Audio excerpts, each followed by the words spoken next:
इलाज है या नहीं है, क्योंकि इलाज तो अभी तक सर्दी जुकाम का भी नहीं है, सर्दी जुकाम की भी कोई वैक्सीन नहीं है। क्या हम उससे डरते हैं? नहीं डरते हैं। क्यों? क्योंकि ज्यादा लोग नहीं मरते हैं। तो सबसे पहले डेथ रेट कैलकुलेट करते हैं कि एग्जैक्टली कितना है। कितने टेस्ट हुए? 40 लाख टेस्ट हुए, उसमें से 2 लाख लोगों को हुआ, तो नियर अबाउट एवरेज कितनी आई? 5% की। अगर यही हमने 4 करोड़ टेस्ट करे होते तो कितने डिटेक्ट हो गए होते? अब तक 20 लाख हो जाते। 40 करोड़ करे होते तो कितने हो जाते? 2 करोड़ हो जाते।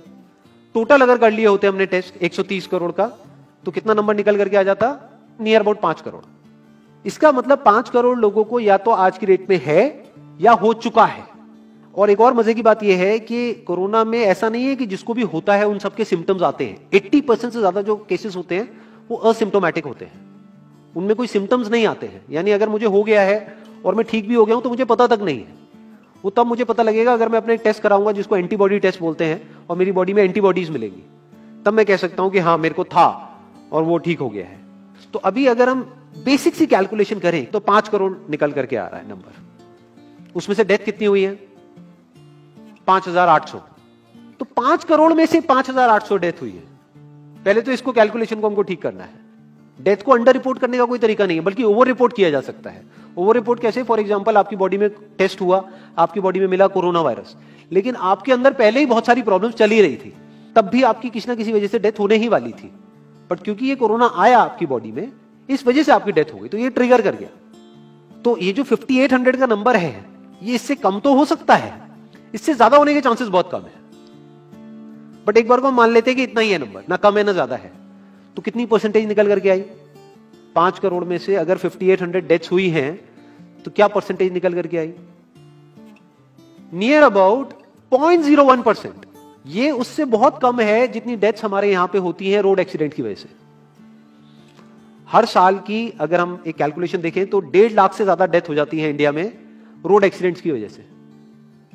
हर 4 मिनट में एक डेथ होती है रोड एक्सीडेंट की वजह से। और अगर अभी आप देखोगे सड़कों पे एक बहुत ही फनी चीज नजर आ रही है। 2 व्हीलर पे जा रहे हैं, मास्क सबने लगाए हुए हैं, कभी भी नोट करना इस चीज को। हेलमेट नहीं पहने हुए, हेलमेट बहुत कम लोगों ने पहने हुए हैं। इससे हमको क्या समझ आ रहा है? क्या ये समझदारी है, बेवकूफी है? क्योंकि हेलमेट ना लगाने की वजह से उनके मरने के चांसेस उससे बहुत ज्यादा है, कई गुना ज्यादा है जितना कि कोरोना से मरने के उनके चांसेस है। तो ये डर है जो चारों तरफ फैल रहा है, और मीडिया डर को और बढ़ाता चला जा रहा है। और क्योंकि सही इंफॉर्मेशन किसी के भी पास में नहीं है, या सही कैलकुलेशन किसी के पास में नहीं है, ये जो अभी हम कर रहे हैं इसको मैथमेटिकल मॉडलिंग बोलते हैं। यानी एक डेटा को देख करके एक मॉडलिंग करी जाए और फिर समझा जाए कि एक्चुअल में जो सही डेटा है वो क्या है। ये नहीं कि लिमिटेड डेटा के बेस पे हम कोई भी कंक्लूजन ड्रॉ कर लें और उसके बेस पे डरते रहें। तो अगर इसका डेथ रेट 0.01% है तो हम सब इतना डर क्यों रहे हैं? क्या कुछ और है जिससे हमको डरना चाहिए, जिससे हम नहीं डर रहे हैं, जिसके बारे में कोई बात नहीं कर रहा है, जो इससे लाख गुना ज्यादा भयानक है? मतलब कोरोना से लाख गुना ज्यादा खतरनाक कुछ है जिससे हम नहीं डर रहे हैं और इससे हम डर रहे हैं। वो क्या है जिससे हमको डरना चाहिए? अनएम्प्लॉयमेंट। अभी पीछे कुछ आर्टिकल्स आए थे न्यूज़पेपर में जहां पे एक फिगर आई थी निकल करके, I am not too sure ये फिगर कितनी सही है कितनी नहीं है, जहां पे आया था कि 13 करोड़ लोग अनएम्प्लॉयड हो गए। इस फिगर से हमको डरना चाहिए। 13 करोड़ लोग अनएम्प्लॉयड होने का मतलब हम समझते हैं कि इसका मतलब क्या है? इसका मतलब ये, अगर इकोनॉमी पॉइंट ऑफ व्यू से देखोगे, कि ये जो 13 करोड़ लोग हैं ये अपने जो खर्चे हैं वो अब बहुत ही लिमिट में कर देंगे। जिस बंदे की नौकरी चली गई है, क्या वो जाकर के मार्केट में नए कपड़े खरीदेगा? क्या अपने बच्चों के लिए खिलौने खरीदेगा? ट्रैवल एंड टूरिज्म तो भूल ही जाओ। ऐसी और हजारों इंडस्ट्रीज हैं जिनकी धज्जियां उड़ जाएंगी क्योंकि डिमांड कम हो जाएगी ओवरऑल इकोनॉमी के लेवल पे। जब डिमांड कम होगी तो क्या करना पड़ेगा इन ब्रांड्स को, इन कंपनीज को क्या करना पड़ेगा, इन मैन्युफैक्चरर्स को क्या करना पड़ेगा? अपनी सप्लाई को कम करना पड़ेगा। जितनी उन्होंने सप्लाई कम करी, अनएम्प्लॉयमेंट और बढ़ गया कि आज जो नंबर 13 करोड़ है वो बढ़ करके कितना हो गया? 20 करोड़। यानी पूरा का पूरा लूप बन जाएगा। इस लूप को बोलते हैं रिसेशन, जो ग्लोबली ऑलरेडी रिसेशन आ चुका है।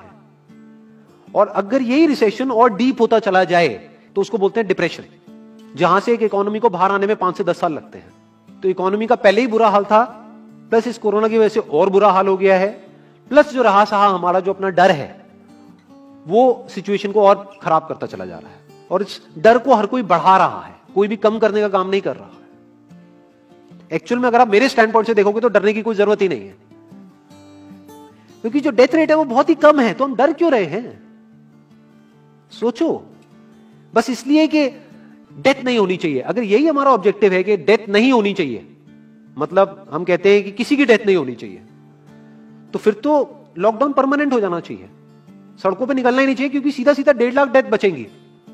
1.5 लाख लोग जो हर साल एक्सीडेंट में मरते हैं, उनको हम बचा सकते हैं ना, उनकी लाइफ बच जाएगी।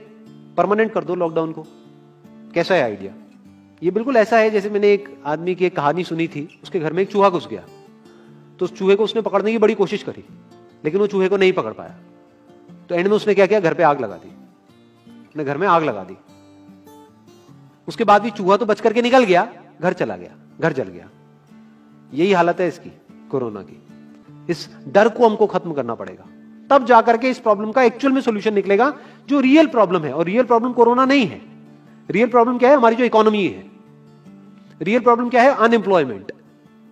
तो इस वीडियो के थ्रू मैं अपनी एक हम्बल रिकमेंडेशन देना चाहूंगा गवर्नमेंट ऑफ इंडिया को, या जो भी लोग एक पर्टिकुलर पोजीशन पे हैं उन लोगों को, कि हमको टेस्ट करने कम करने हैं, टेस्ट बढ़ाने नहीं है। अभी हम गलती क्या कर रहे हैं?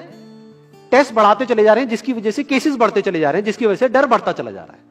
गवर्नमेंट क्या एक क्राइटेरिया नहीं बना सकती कि जो क्रिटिकल केसेस है बस उन्हीं का टेस्ट करो, क्योंकि उन्हीं को हॉस्पिटल में एडमिट करने की जरूरत है, तो उन्हीं का टेस्ट होना चाहिए ना।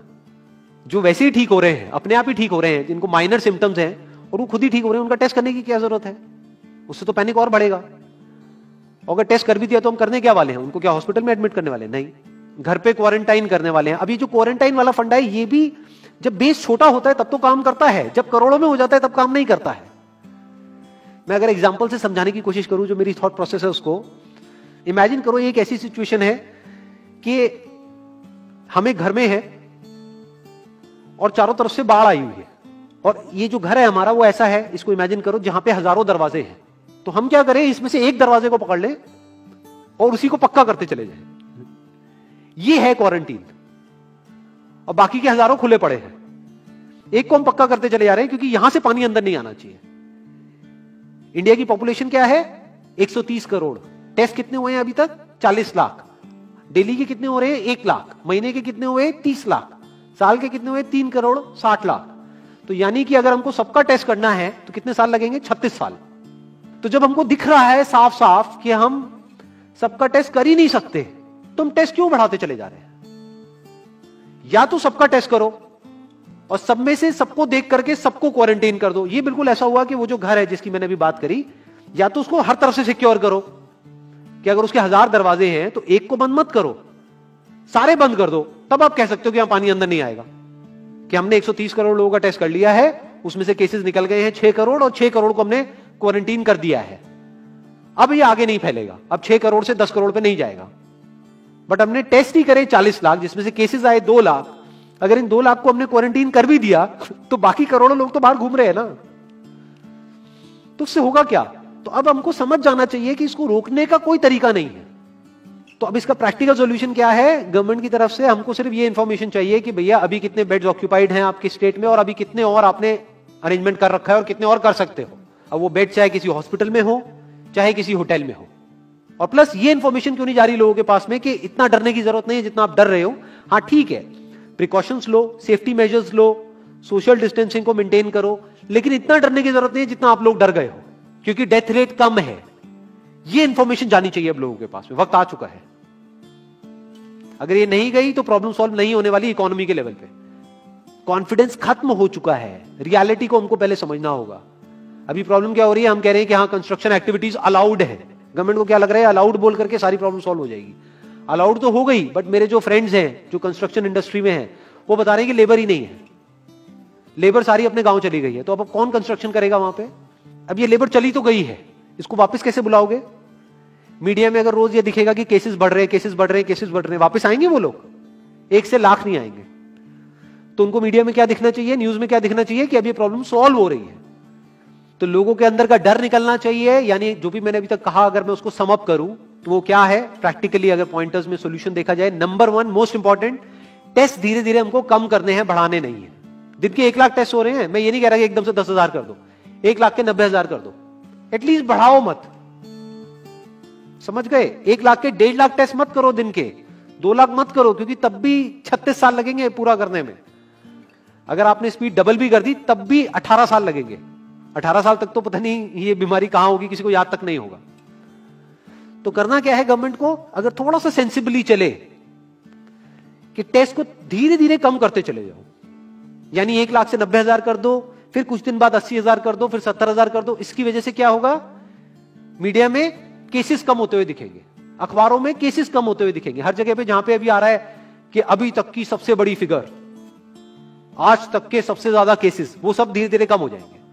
कम मीडिया में पैनिक फैलेगा, कम पैनिक फैलेगा लोगों में, धीरे धीरे लोग बाहर निकलना शुरू होंगे, जो अभी नीड ऑफ द आवर है। धीरे धीरे लोग बाहर निकलेंगे, धीरे धीरे डिमांड बढ़ेगी, धीरे धीरे लोगों में कॉन्फिडेंस आएगा, धीरे धीरे लोग जो गांव चले गए हैं वो वापस आएंगे।